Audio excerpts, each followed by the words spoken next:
బాలబడి యూనివర్సిటీ మంచి భవిష్యత్తు కోసం తెలుగు విద్యార్థులు ఇష్టపడే యూనివర్సిటీ. కాల్ 9059052378 9059052379. హెచ్సియు క్యాంపస్ ప్రస్తుతం ఒక రణరంగాన్ని తలపిస్తోంది అనుకోవచ్చు.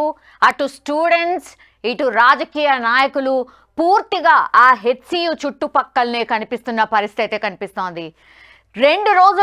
గత రెండు రోజుల నుంచిగా పూర్తిగా హెచ్సియు స్టూడెంట్స్ అనుకోండి, హెచ్సియు క్యాంపస్ అనుకోండి, పూర్తిగా అట్టుడుకుపోతున్న పరిస్థితి కనిపిస్తోంది. అసలు గొడవ ఏంది?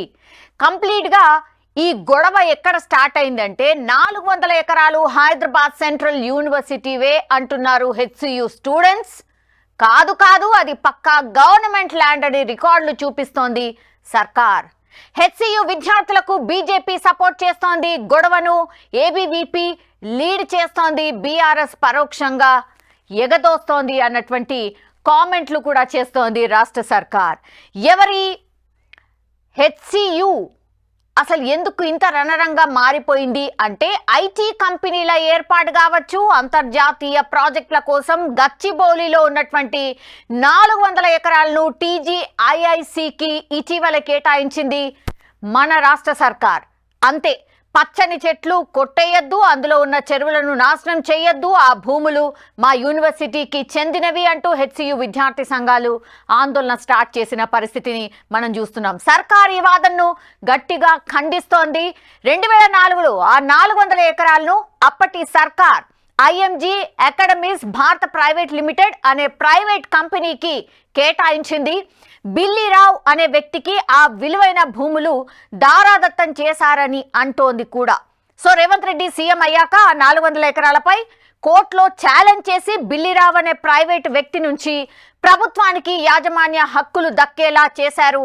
సో ఇప్పుడు ఆ భూమి 100% మన సర్కార్దే. ఇందులో డౌట్ లేదు, నిజంగానే 100% రాష్ట్ర సర్కార్దే. ఆ స్థలాల్లో ఐటీ రిలేటెడ్ ప్రాజెక్టులు చేపట్టేందుకు ప్రభుత్వం సిద్ధమవుతోంది. ఇది కూడా ఎవరు కాదనట్లేదు, చేపట్టండి, బట్ అక్కడే ఎందుకు అనేది చాలా మంది క్వశ్చన్ చేస్తున్న పరిస్థితి. ఆ ల్యాండ్ హైదరాబాద్ సెంట్రల్ యూనివర్సిటీని ఆనుకొని ఉండడంతో ఇన్నాళ్ళు ఆ స్థలం హెచ్సియుదే అని భ్రమలో ఉన్నారు స్టూడెంట్స్ అంటోంది. అలాగే మా భూములు అమ్మద్దు అంటూ గొడవ కూడా చేస్తున్నారు అని ఇప్పుడు రాష్ట్ర సర్కార్ చెప్తున్న పరిస్థితి కనిపిస్తోంది.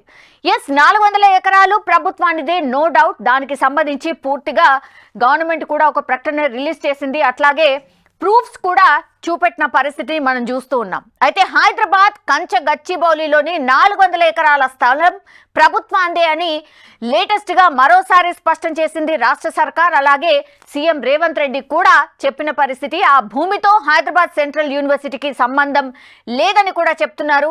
ఓ ప్రైవేట్ సంస్థకు 21 ఏళ్ల కిందట కేటాయించినటువంటి భూమిని న్యాయ పోరాటం ద్వారా ప్రభుత్వం దక్కించుకుందని ప్రకటన కూడా చేసింది. ఆ 400 ఎకరాల భూముల వేలం, అభివృద్ధి పనులు, అక్కడి రాళ్లను దెబ్బతీయవని స్పష్టం కూడా చేస్తోంది రాష్ట్ర సర్కార్. అలాగే అభివృద్ధికి ఇచ్చిన భూముల్లో చెరువులు కూడా లేవని ప్రభుత్వం తేల్చెప్తోంది.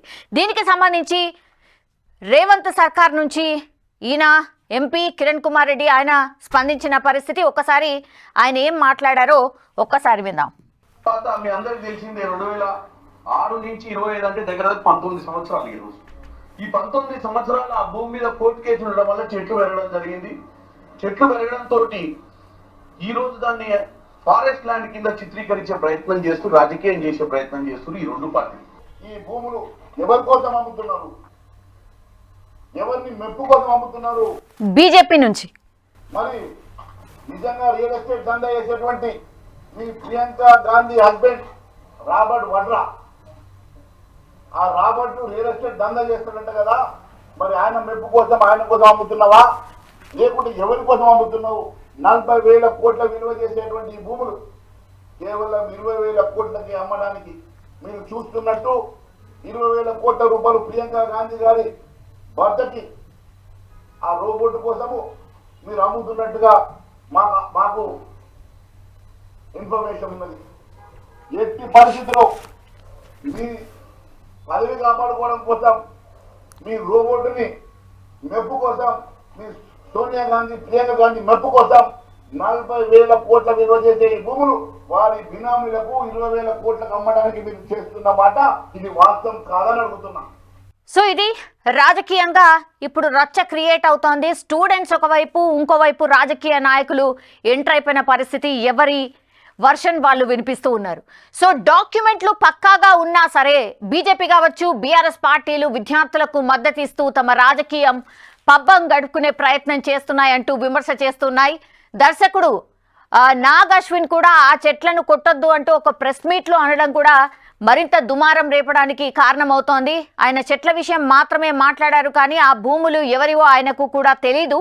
అసెంబ్లీలో ముఖ్యమంత్రి రేవంత్ రెడ్డి సైతం ఫుల్ క్లారిటీ ఇచ్చారు. 400 ఎకరాల్లో ఎలాంటి చెరువులు కానీ, వృక్షాలు కానీ, విభిన్న జంతువులు కానీ, పక్షి జాతులు లాంటివి లేవు. అవి రాళ్ళు, మామూలు చెట్లతో కూడిన భూమి మాత్రమే అని స్పష్టం చేసిండ్రు.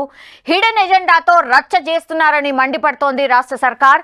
మనం చూడొచ్చు, నిన్నటి నుంచి కూడా చాలా విజువల్స్ బయటకు వస్తున్నాయి. స్టూడెంట్స్ రచ్చ చేయడమే కాదు, ఈ డ్రోన్ విజువల్ ద్వారా మనకు స్పష్టంగా కనిపిస్తోంది ఈ క్యాంపస్ ఎట్లా ఉంది, 400 ఎకరాలు ఎట్లా ఉన్నాయి ఏంటి అనేది కూడా డ్రోన్ ద్వారా ఆ విజువల్స్ ని మనం చూడొచ్చు. అఫ్ కోర్స్ 400 ఎకరాలు అనంటే పూర్తిగా బిల్డింగ్స్ అయితే డెఫినెట్లీ ఉండవు, ఓపెన్ ప్లేస్ ఉంటుంది కాబట్టి అక్కడ వృక్షాలు ఉంటాయి, అట్లాగే రాళ్ళు రప్పలు అవన్నీ ఉన్నాయి కాబట్టి అక్కడ కొంతమేర జింకలు ఉన్నాయి. ఒకటి మనకు స్పష్టంగా విజువల్స్ లో కూడా సర్క్యులేట్ అవుతున్న పరిస్థితి. అట్లాగే నెమళ్ళు చాలా ఉన్నాయి. రాత్రి పగలు 24/7 అక్కడ పని జరుగుతుంది కాబట్టి ఆ వీడియోస్ కూడా వైరల్గా మారిపోతున్నాయి. అంటే అక్కడ జింకలు ఉన్నట్టుగా, అట్లాగే నెమళ్ళు ఉన్నట్టుగా ఆ అరుపులు కూడా మనం స్పష్టంగా నిన్నటి వరకు మనం చూసిన పరిస్థితి. అయితే ప్రభుత్వం చాలా క్లియర్గా చెప్తోంది, కంచె గచ్చిబౌలిలోని 400 ఎకరాలు సర్కార్వే. హెచ్సియు తిరకాసు పెడుతోంది, విద్యార్థి సంఘాలు రెచ్చిపోతున్నాయి, బీజేపీ బీఆర్ఎస్ మరింత అగ్గి రాజేస్తున్నాయి అంటూ పూర్తిగా ఆందోళన చేస్తున్న పరిస్థితుల్లో సర్కార్ అయితే చెప్పే ప్రయత్నం చేస్తోంది. అక్కడ నిజంగా వీళ్ళు క్రియేట్ చేస్తున్నట్టుగా ఏమీ లేవు, అవి రాష్ట్ర సర్కార్ భూములే, వాటినే మేము డెవలప్మెంట్ కోసం చేస్తున్నాం అన్నటువంటి మాట చెప్తోంది. సో హెచ్సియు దగ్గరికి వెళ్లకుండా రాజకీయ పార్టీల నేతలు ఉదయం నుంచి పోలీసులు అరెస్ట్ చేస్తున్నారు. అటు బీఆర్ఎస్ కావచ్చు, బీజేపీ కావచ్చు, పూర్తిగా హెచ్సియు దగ్గరికి వెళ్లే ప్రయత్నం చేశారు. దీంతో అందరినీ కూడా ఎక్కడ కూడా బయటికి రానియలేదు, వాళ్ళని ఇంటి దగ్గరనే హౌస్ అరెస్ట్ చేసిన పరిస్థితి అయితే కనిపిస్తోంది.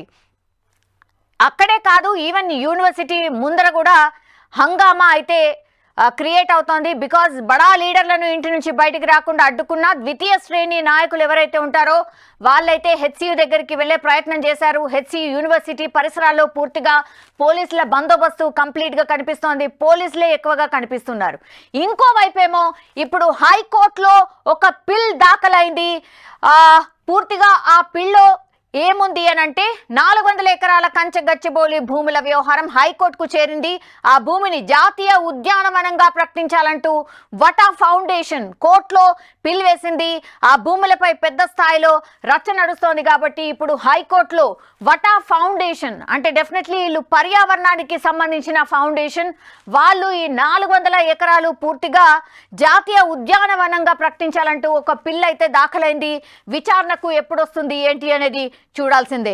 సో ఇంకోవైపు రాజకీయంగా చాలా చర్చలు అయితే నడుస్తున్నాయి. బీజేపీనే ఇదంతా చేస్తోందా అని ఒకవైపు కాంగ్రెస్ భావిస్తోంది. బికాస్ అభివృద్ధి కోసం, ఐటీ కంపెనీల కోసం ప్రభుత్వ భూమిని అమ్మితే ఇంతలా రచ్చ చేయడం ఏంటి అని ముఖ్యమంత్రి క్వశ్చన్ చేస్తున్న పరిస్థితి.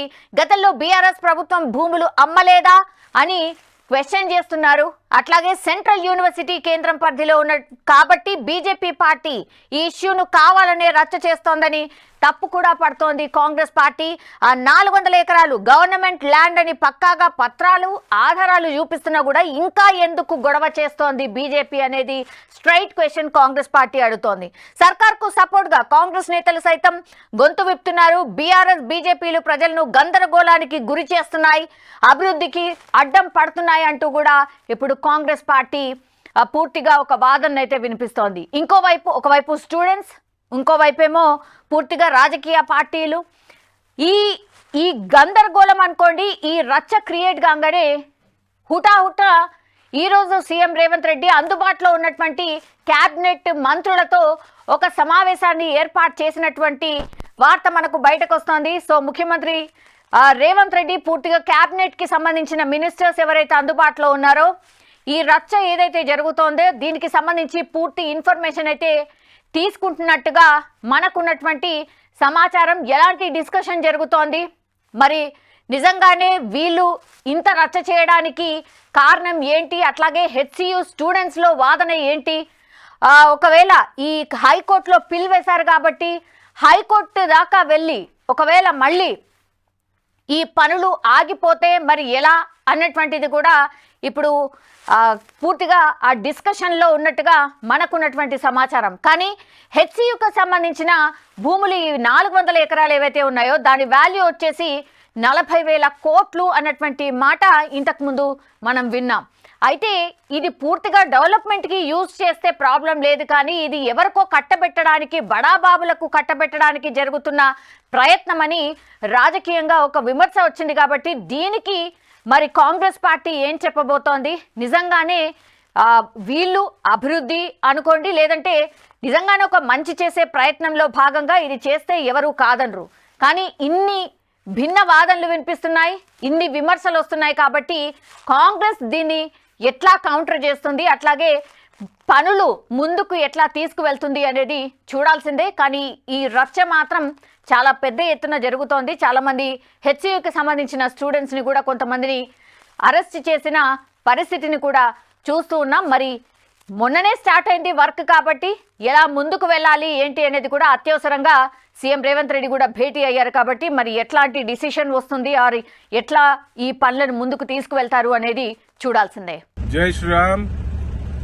రేవంత్ రెడ్డి ప్రభుత్వం అఘాయిత్యాలు, దారుణాలు, దౌర్జన్యాలు మరోసారి రుజువైనది. ఇవాళ ప్రజలు కాంగ్రెస్ పార్టీకి ఓటేసినందుకు సిగ్గుతో తలదించుకునే పరిస్థితి. అలా హెచ్సియులో జరుగుతున్న అన్యాయాన్ని ప్రశ్నించేందుకు వచ్చిన నన్ను తీవ్రంగా తోపుసటాటలో గురి చేసి మరి అరెస్ట్ చేయడం జరిగింది. మరి నేను ఒకటే అడుగుతున్నా, ఒక భారతీయ జనతా పార్టీ నాయకుడుగానే కాకుండా మరి ఒక ప్రకృతి ప్రేమికుడుగా అడుగుతున్నా, మరి ఇంత అధ్వానమైన పాలనలో మరి అలా మనుషులే కాదు హింసకు గురవుతున్నాయి. మరి నెమ్మలని కుందేళ్లున్నాయి హెచ్సియులో, ఆ ఫారెస్ట్ లో జింకలున్నాయి, తాబేళ్లున్నాయి. చెట్లు నరుక్కుంటా పోతే ఇవాళ ఆల్రెడీ హైదరాబాద్ లో 50% పైన గ్రీన్ కవరేజ్ మొత్తం పోయింది, గ్రీనరీ మొత్తం 50% పైన తగ్గింది.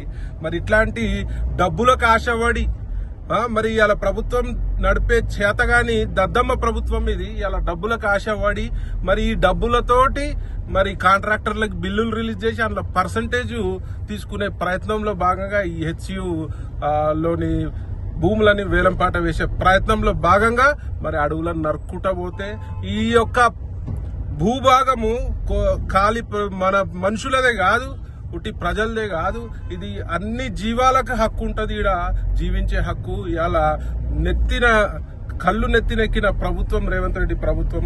నేను దీన్ని తీవ్రంగా ఖండిస్తూ మరి నెమలి శాపానికి జాతీయ పక్షి, ఆడ నెమళ్ళు ఆర్తనాదాలు రోధిస్తున్నాయి. నెమళ్ళు మరి చెట్లను నరుకుతుంటే మరి వాటికి ప్రాపర్ గా పునరావాసం అన్న ఏర్పాటు చేయవలసిందిగా నేను డిమాండ్ చేస్తున్నా.